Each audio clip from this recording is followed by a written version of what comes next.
Hello and welcome friend, मैं हूं मुजफ्फर चौधरी और आप देख रहे हैं हमारा यूट्यूब चैनल परफेक्ट रिएक्शन। दोस्तों, एक दफा फिर हमारे साथ एक बहुत ही अहम शख्सियत बरसगीर की मौजूद है। जनाब डॉक्टर इश्तियाक अहमद साहब किसी तारुफ के मोहताज नहीं है। हम इनसे जानेंगे कि आजकल इनकी मसरूफियत क्या है और अब आगे उनका क्या प्लान है, तो इस बारे में उनसे जानते हैं। तो सर, सबसे पहले आपको मैं अपने चैनल पर खुशामदीद कहता हूं कि आपने अपने कीमती वक्त से हमें टाइम दिया। आपका बहुत शुक्रिया सर। बहुत बहुत मेहरबानी मुजफ्फर अली चौधरी साहब। आपसे बात करके हमेशा मज़ा आता है, तो आज भी सही। वो यूं है कि मैं बेंगलोर के बाद में, लास्ट टाइम बेंगलोर में बात हुई थी हमारी, या गोवा जी। में भी हुई थी। गोवा में गोवा में भी मैं, हुई थी सर। जी। जी, गोवा में एक हफ्ता रह के तो आज मैं वापस नासिक आ गया हूँ, जहाँ मुझे उन्होंने सबसे पहले बुलाया था, वो वसंत व्याख्यान माला वालों ने, कि 7 साल जो की नोट स्पीच है ना, वो मैं करूं। तो अब यहाँ पे कुछ दिन ठहर के फिर पुणे में एक प्रोग्राम है, बॉम्बे में कुछ है, तो 24-25 के इर्द गिर्द मैं वापस स्वीडन में आ जाऊंगा। अभी लगता है 2 हफ्ते और हैं।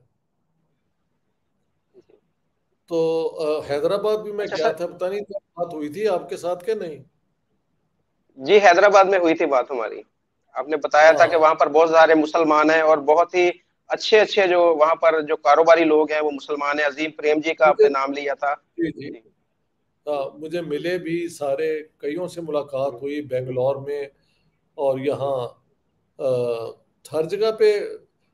गोवा के अंदर मेरा ख्याल था कि सिर्फ वो गोवन क्रिश्चियंस पोर्चुगीज इन्फ्लुएंस नहीं, यहाँ पे भी मुसलमान हैं, मसाजिद हैं, तो हर जगह जी। मुसलमान हैं। कुछ बहुत ही पर्दा करते हैं जो मैंने पाकिस्तान में नहीं देखा। मैं वो देख के आई वॉज शॉक्ड कि इसने पर्दे की क्या जरूरत है, क्योंकि देखे गोवा के अंदर ना ह्यूमिडिटी 100% होती है। तो अगर आप बाहर भी जी। हो तो पसीना बहुत आता है, वो पूरा कवर किया हुआ, हाथ भी पाँव भी। मैंने कहा यार, ये बेचारी औरतों के साथ ये तो जुल्म है, दिस इज नॉट फेयर। कम से कम हम्म। कुछ तो उन्हें रिलीफ होनी चाहिए ना। लेकिन वो मैंने ऐसा पर्दा कम से कम पंजाब में नहीं देखा जो मैं वहां देख के आया हूँ, जहाँ पे वैसे जी। वो टूरिस्ट एक जगह है, लेकिन मुसलमानों के अंदर एक पता नहीं क्या डिफेंसिव ये मैकेनिज्म पैदा हो गया है या क्या हो गया है, हम्म। कि औरतों को वो बहुत रिस्ट्रिक्ट करके रखते हैं। और मेरा ख्याल था गोवा में तो रिलैक्स माहौल होगा, बाकी सबका रिलैक्स ही है, स्वाय मुसलमानों के मैंने नोट किया है। या ये भी कहना चाहिए, जो मुझे नजर आए वो बहुत कंजर्वेटिव थे, शायद बाकी लोग एक काम सी जिंदगी बसर करते हो। तो जी। गोवा से फिर आज मैंने फ्लाई किया और अब मैं नासिक में हूँ। तो बस यहाँ पे भी कुछ अच्छा प्रोग्राम सर, है आपसे लोगों आपने जो बात की कि वहां पर इतना वो पर्दा भी होता है, सारा कुछ होता है। हमें इंडिया से हमारे जो दोस्त है देखने वाले, जैसे आप भी बोलते हैं, बताते रहे हैं कि आपने जो विजिट किए कि यहाँ पर कोई प्रॉब्लम नहीं है। एक रात को भी लड़की अकेली घूम सकती है, फिर सकती है, उसे कोई तंग नहीं करता। सर, कराची के अंदर मैंने। कल एक वाकया हुआ है। अच्छा, कराची में, अच्छा। कराची के अंदर एक वाकया हुआ है। एक जो होता है अबाया के अंदर एक लड़की जा रही थी, उसने अपने आप को कवर किया हुआ था पूरा।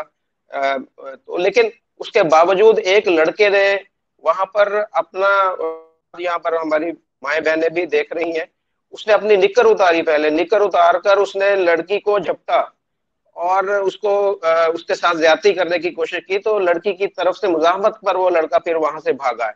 देखो, कवर करना भी उतना ही एक, यानी एक लड़की कवर करे या वो ना करे, किसी को हम्म। हक नहीं है कि किसी पे वो हमला करे, बस बात खत्म हो जाती है। हम्म। ये एक पुरानी हम्म। थ्योरी है कि अगर आप कवर कर ले तो जो लड़के हैं या मर्द हैं उनमें वो जो एक अग्रेशन है वो खत्म हो जाती है।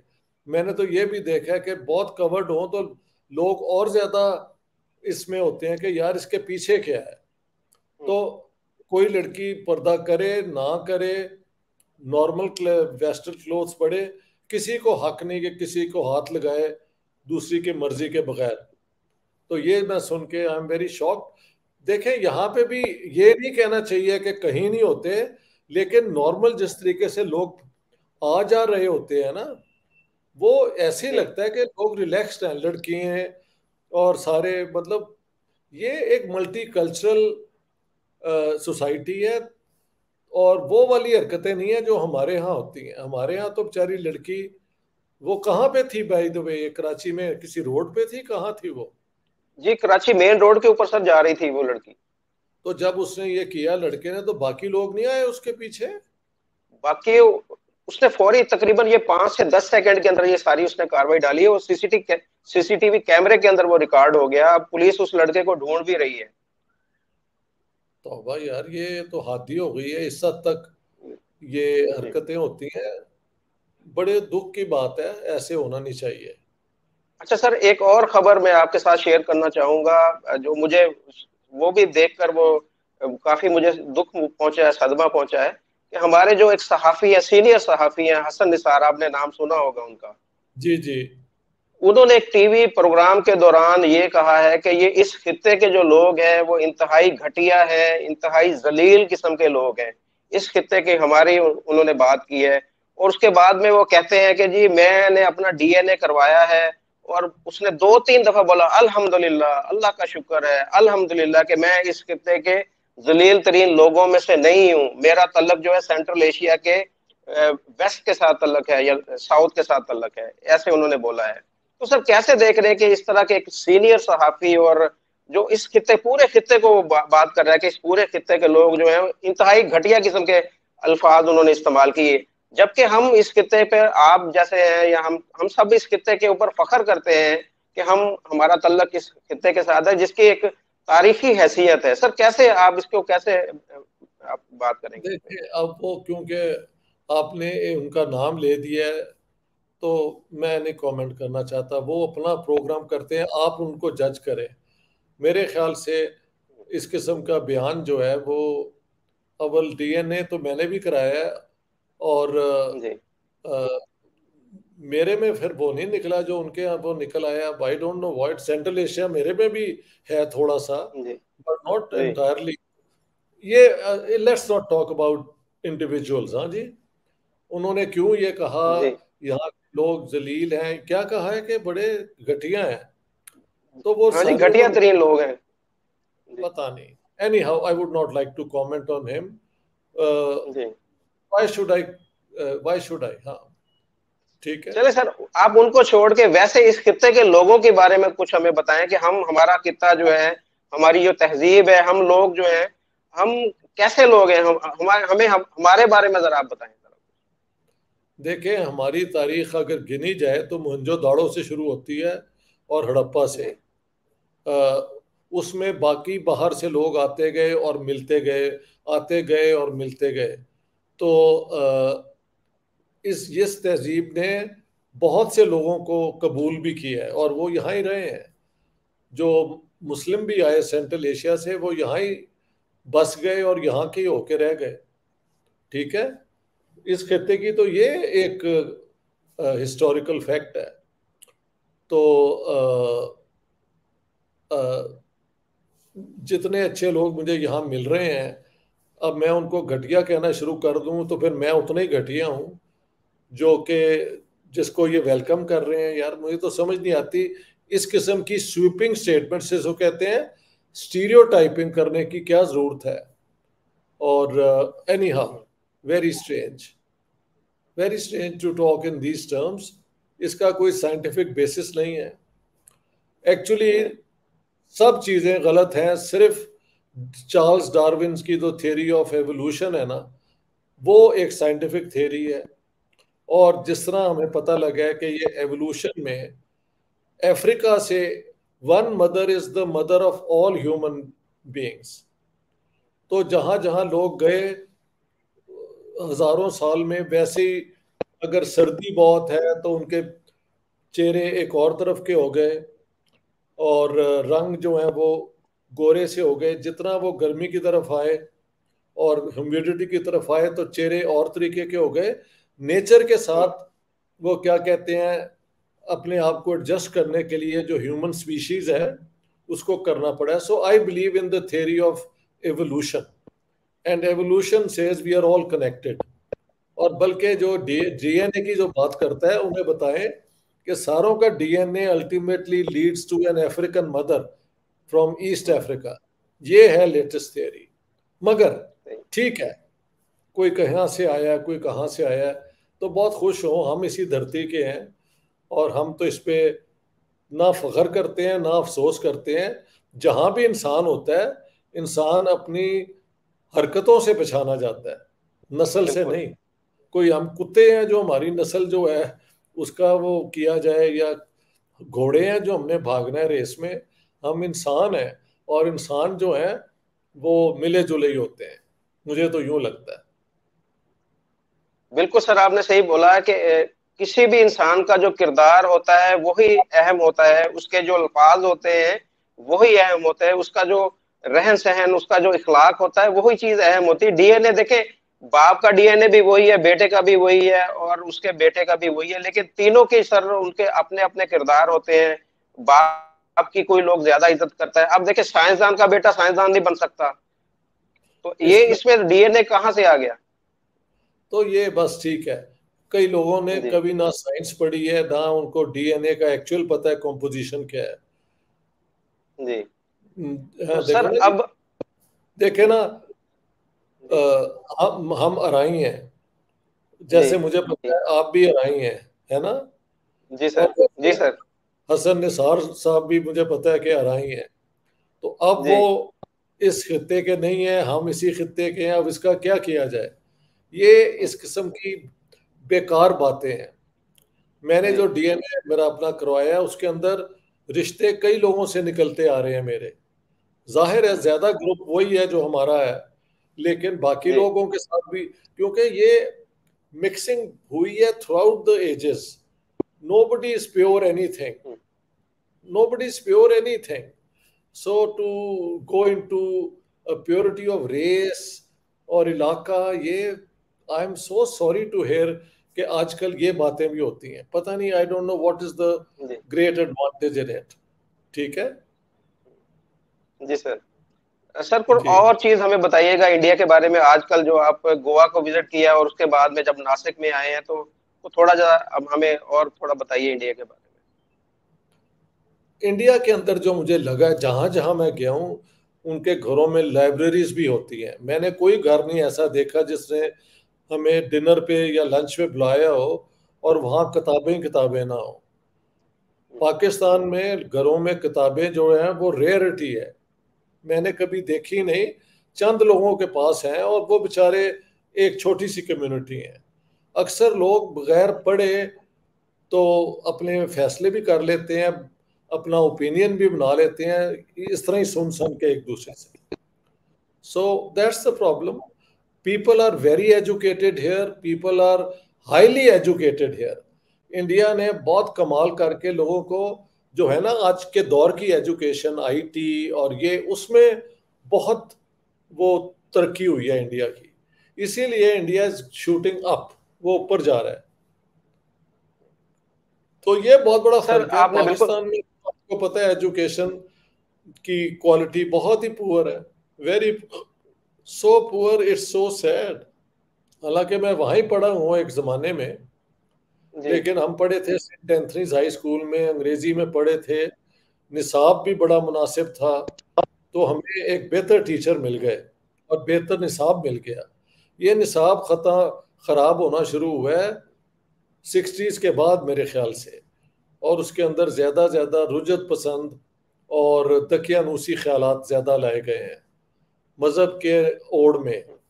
यानी मज़हब की तारीफ एक और लेवल पे भी हो सकती है। आप एजुकेशन में हर जगह पे लेके आ रहे हैं तो you are doing no good to anyone, I think.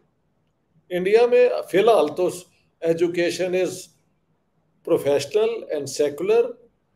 और मतलब मैं अभी गोवा यूनिवर्सिटी में मैंने लेक्चर दिया और वहाँ पे भी तैयारियां इतनी ज़बरदस्त थी, इतना द हाउस वाज पैक्ड। जहाँ पे मैंने बोला हूँ वहाँ पे डिपार्टमेंट ऑफ इंटरनेशनल लॉ के फैकल्टी और स्टूडेंट, डी डी कोसम्बी बहुत बड़े प्रोफेसर हुए हैं जिनको पढ़ना चाहिए हमेशा। उनका स्कूल ऑफ बिहेवियरल स्टडीज और पब्लिक पॉलिसी, 3 इंस्टीट्यूशंस, और उनके टीचर्स और उनके स्टूडेंट्स, और जगह नहीं थी मिल रही। और वहाँ पे भी अपना मुसलमान लड़के लड़कियाँ मुझे मिले, कुछ अफगान यहाँ पे पढ़ते हैं। हर इंडियन यूनिवर्सिटी में मैंने अफगान्स को पढ़ते देखा है, कश्मीरियों को पढ़ते देखा है, कश्मीरी मुसलमानों को, हर यूनिवर्सिटी में। तो जो अच्छी एजुकेशन, बजाय हमारे लोगों को बाहर जाने के, इंडिया में आके महल 1/5 फीस के ऊपर लोग यहाँ पढ़ सकते हैं। इतनी फैसिलिटीज हैं। अगर पाकिस्तान जरा बजाय वो वेस्ट की तरफ और कभी चाइना की तरफ, आप इधर इंडिया की तरफ रुख करें, इनसे दोस्ती करें, आपको फायदा ही फायदा है। But then that is my opinion based on my experience. लोग अपना फैसला खुद करें। जी सर, आपने बात की क्वालिटी ऑफ एजुकेशन की। हमारे यहाँ पर जी मैंने देखा कि यूनिवर्सिटी के जो स्टूडेंट हैं उनका मैं इंटरव्यू अक्सर करता रहता हूँ, तो वो भी लकीर के फकीर है कि जो उन्हें पढ़ाया जाता है या जो उनको बताया जाता है वो उसी के ऊपर होते हैं। उन्हें अगर फैक्ट एंड फिगर बताए भी जाएं, उन्हें आपका हवाला दिया जाए, आपकी बुक्स का हवाला दिया जाए, आपके लेक्चर उन्हें सुनाए जाएं, या और भी जो पाकिस्तान के इंटेलेक्चुअल हैं जो हिस्ट्री को सही तरीके से बयान करते हैं, उसका जब उन्हें बताया जाता है तो उसको वो मानने से इनकार कर देते हैं। सर, इसकी क्या रीजन है कि वो आया कि हमारा जो एजुकेशन सिस्टम है या जो हमारा मीडिया है या जो हमारा माहौल है वो इस कदर उनका जहन बना चुका है कि उनको अगर सच दिखाया भी जाए या बताया भी जाए तो कोई उन पर असर नहीं होता, कोई फर्क नहीं पड़ता। यही लगता है कि इंडोक्ट्रिनेशन इसे कहते हैं ना, ब्रेन वॉशिंग हो चुकी हुई है। जब ब्रेन वॉश हो जाता है आदमी, तो उसकी कैपेसिटी जो है इंडिपेंडेंट सोचने की, क्रिटिकली सोचने की, वो क्या कहते हैं यार, मजरूह हो जाती है। और वो फिर नहीं सोच सकता, उसको उसी के अंदर सिक्योरिटी लगती है जिसके अंदर उसकी ब्रेन वॉशिंग होती है। तो ये बड़ी बहुत ट्रेजेडी है कि जो नया नया जेन, जब मैं कॉलेज में था, ये वो I was asking questions, I was always interested in books. तो तब तक तो माहौल इतना तंग नहीं था। अब जो हुआ है ना, वो सत्यानाश ही हो गया, from what I understand. Sir, आप भी इसी माशरे का हिस्सा हैं, आप भी हम में से हैं। हम में से जो 90% लोग हैं उनका एक ही माइंडसेट है। आपने कैसे ये रास्ता अपनाया? आपके जहन में ये कैसे ख्याल आया? ये सच्चाई को जानने का ख्याल कैसे आया आपके जहन यार ये कोई ऐसे ख्याल नहीं आता, ये आपकी तबीयत में ही होता है कि you want to find out what is the truth, and then you have to devote yourself to find out the truth. और उसको जब आप हासिल कर लें, तो फिर आपकी वो क्या कहते हैं, रिसर्च में इतनी पावर होनी चाहिए कि पब्लिशर उसको लेने को तैयार हो। यानी मेरी किताबें जितनी भी मैंने लिखी हैं, सिर्फ लिखी मेरी है, उसमें इन्वेस्टमेंट ऑक्सफोर्ड यूनिवर्सिटी प्रेस करती है, पेंगुइन करती है, या वेस्टर्न पब्लिशर्स ने किए हैं, या अब वैनगार्ड ने भी किया है। तो मेरे उसमें पब्लिश में अपनी किताब खुद नहीं कराता, करते पब्लिशर्स हैं, वो इन्वेस्ट करते हैं, then they know the quality of the work, तो वो पब्लिश कर देते हैं।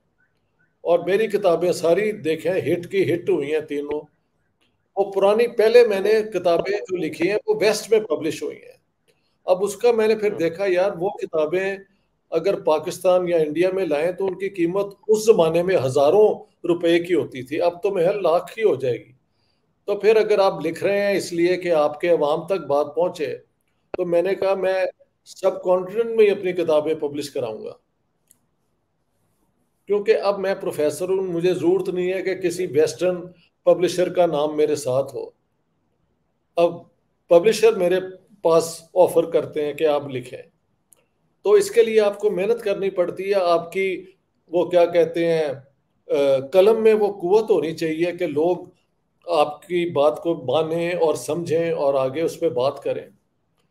तो हर बंदा तो राइटर हो भी नहीं सकता, हर बंदा, जो चीज़ें मैं नहीं कर सकता वो मुझे पता है, लिहाजा मैंने ट्राई कभी नहीं की। मैं कभी बॉडी बिल्डर नहीं अच्छा सर, बन सका, मैंने कोशिश भी नहीं की। हाँ। अच्छा सर, हाँ आखिर में आपसे जानेंगे, हमारे जो कुछ देखने वाले हैं वो बार बार आपका पूछ रहे हैं, आपसे राब्ता करने की कोशिश भी कर रहे हैं, और अपने अपने शहरों का बोल रहे हैं कि जी हमारे शहर में आए। जैसे कि कुछ लोग हैं वो साउथ के रहने वाले हैं, वो साउथ का कह रहे हैं कि जी आप साउथ इंडिया में क्यों नहीं आए, हम आपका वहां पर इंतजार कर रहे हैं। कश्मीर के लोग कह रहे हैं कि जी आप कश्मीर में क्यों नहीं आए। तो इन हाँ। लोगों को आप क्या पैगाम देंगे, उन अपने देखने वालों को, कि आप कब जाएंगे देखिए, वहां पर? साउथ में तो मैं हुआ या हूं ना। देखे, बेंगलोर, हैदराबाद, जी दक्कन, उसका दक्कन का मतलब ही साउथ है ना। हाँ। जी। और आगे कुछ और अ, भी शहर वो बता रहे थे कि शायद वो कह रहे कि आगे भी आना चाहिए आपको। अब मैं यार, अब मैं नाम मुझे याद नहीं उनके। सारे शहरों में तो मैं नहीं ना जा सकता, मैं थक भी गया हूँ। एक्चुअली आई वांटेड टू जी गो बैक नाउ, लेकिन फिर भी इसरार है कि अभी आप यहाँ पुणे में दोबारा मेरा, पुणे में पहली दफा एक बड़ा गोखले हाउस में वो कर रहे हैं, सबसे प्रेस्टिजियस जो यहाँ पे है। वो जी गोखले जो है, 1915 में उनकी डेथ हो गई थी, और वो जी। उस जमाने के लिबरल थिंकर थे। हाँ। हम्म। अगर तो उनकी बहुत बड़ी इंस्टीट्यूशन है, सुना जाता है कि सबसे प्रेस्टिजियस पुणे में वो है, तो वो लोग मुझे बुला रहे हैं। तो उसके बाद थोड़ी बॉम्बे में यानी मुंबई में, and then I am going to hmm. Come back. मैं उन दोस्तों को मेरी तरफ से बहुत बहुत मेहरबानी, शुक्रिया कह दें। कहें कि अगर जिंदगी रही तो फिर आए, तो फिर उधर जरूर जाएंगे। ठीक है। जी सर। अच्छा सर, आखिर कश्मीर, में हमारे कुछ दोस्त ऐसे हैं कि जो, जी जी कश्मीर का मसला ये है कि जब तक मुझे कोई बुलाए ना और इंडियन गवर्नमेंट उसमें एग्री ना करे, तो मैं कश्मीर जाने को तैयार नहीं हूँ। बिकॉज जी वो एक सेंसिटिव सवाल है, तो लिहाजा जी जी। जितनी मुझे उन्होंने फ्रीडम दी है, मैं उतनी इस्तेमाल करना चाहता हूँ। ठीक है। बिल्कुल सही। ये वजह। जी सर। हम्म। और सर, पंजाब में कुछ लोग हमारे पंजाबी भाई हैं, वो उन्होंने बोला है कि डॉक्टर साहब के साथ आप एक प्रोग्राम जो है वो पंजाबी में भी करें। तो अगला जो हाँ, हम जरूर प्रोग्राम, जरूर। आप मुझे जब भी टाइम देंगे, हम पंजाबी में वो करेंगे प्रोग्राम सर। अगली दफा कर लो, भावे परसों कर लो, मेरे लो जो मर्जी कर लो यार। पंजाबी लिए तो जी मैं ठीक है। हमेशा तैयार हूँ। हाँ जी, हाँ जी। ठीक बिल्कुल है जी। बिल्कुल। ਤੇ ਪਰਸੋਂ कोशिश करांगे, ਸਾਡੇ ठीक ਜਿਹੜੇ है। ਦੇਖਣੇ ਵਾਲੇ ਭਰਾ ਆ ਉਹਨਾਂ ਨੂੰ ਅਸੀਂ ਦੱਸ ਦਿੰਦੇ ਕਿ ਪਰਸੋਂ ਅਸੀਂ ਇੱਕ ਪ੍ਰੋਗਰਾਮ ਡਾਕਟਰ ਸਾਹਿਬ ਦੇ ਨਾਲ ਉਹ ਪੰਜਾਬੀ ਚ ਕਰਾਂਗੇ। ਸਾਰਾ ਦਾ ਸਾਰਾ ਪ੍ਰੋਗਰਾਮ ਸਾਡਾ ਪੰਜਾਬੀ ਚ ਹੋਏਗਾ। ਅਸੀਂ ਪੰਜਾਬ ਦੇ ਜਿਹੜੇ ਸਾਰੇ ਇਹਨਾਂ ਦੇ ਵਾਕਿਆਤ ਹੈ ਉਹ ਅਸੀਂ ਉਹਨਾਂ ਦੇ ਉੱਤੇ ਗੱਲਬਾਤ ਕਰਾਂਗੇ ਇਹਨਾਂ ਦੇ ਨਾਲ। ਤੇ मैं, ठीक है सर, आपका बहुत हाँ, शुक्रिया, आप थके हुए होंगे। जी जी जी, मेरे पंजाब का जड़ा होया ना, जिथे जिथे गया उस दे उत्ते गल करांगे। ठीक है।